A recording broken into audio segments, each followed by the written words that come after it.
Welcome to Advocation X, episode number 48. Time for a newsworthy Trump broadcast. A special thanks and hello from Clyde and the crew to all of you beautiful thinking people out there, and a special mention to our very first sponsor, Baden Optical, located in beautiful Ontario, Canada. Before we continue, please help further our cause by hitting the like button and subscribing for future content. Become a member and crush that bell while you're at it so you miss nothing. Disclaimer: ours is an opinion channel, but is based on facts. And no, not the alternative type either. Questions will be answered if you're a subscribed member of this channel. However, suggestions are welcome, including critical analysis. Topics to tackle here and now. Chronology. Final deception. So let me attempt to unpack this all right now.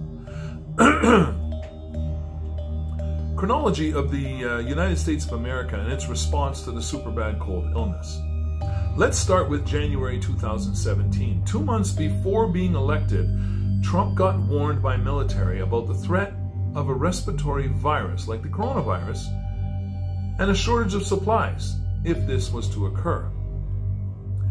1 week before the Trump inauguration, Obama's advisors went to the Trump staff through pandemic response procedure to bring him up to speed on all aspects, including supplies and readiness. 2 months later, Elizabeth Warren and a congregation of others from the House and other experts sent a letter to the CDC warning that Trump is threatening 7 programs that would help to execute procedures if just such a pandemic occurred. April 2017, Washington Post says Trump is not prepared because he has forwarded these programs that were specifically meant to keep us ahead of such a pandemic. He was thwarting their efforts to move forward. Subsequently, an Obama appointee writes a blog stating Trump is not prepared for this type of event. 1 month later, intelligence agencies warn a virus remains a significant threat to the USA. 1 month later, the CDC announces cuts to the worldwide pandemic prevention programs in China and other countries. Even Bill Gates, and not totally a fan, by the way, goes to warn Trump. And in the fall, even more warnings are sent Trump's way. Now, this is when the White House fires Tim Zienaur and disbands his whole team of pandemic preventionists. January 2019, the intelligence agencies put out a large-scale warning of this impending doom. All of these warnings have been going, obviously, on deaf ears. What did Trump do after all these warnings? Well, he eliminated the Beijing public health positions. Then, October 2019, he dismantles the agencies protecting all Americans from possible pandemics. 3 years of warnings, and Trump gets first confirmation from his health secretary. She had been trying, or he had been trying, to reach him on numerous occasions. Finally gets through to him and tries to explain the threats. On January 18th, Trump's health secretary is in the process of explaining the dangers, and Trump interrupts to ask about vaping and the dangers of this flavored vape. On the same day, he goes golfing. And over the next, from mid-January to mid-March, he golfs 6 times and holds 8 campaign rallies, still not taking action or seemingly worried at all. February 5th, 2020.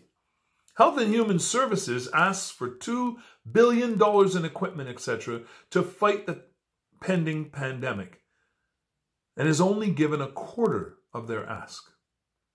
February 7th, 2020, 17.8 tons of masks and medical supplies are shipped to China. Some people, for some reason, scrambled that and thought that Canada sent 17.8 tons of masks and medical supplies. No, it was absolutely Trump's administration who did that. So Trump's only concern was to stop people from being scared into tanking the economy. The rest of the results are right in your face for all to see. Much thanks for the great work from Nico Pitney. Fabulous legwork, Nico. Thank you. He's responsible for uncovering a lot of these facts. So, let me move on to my last topic.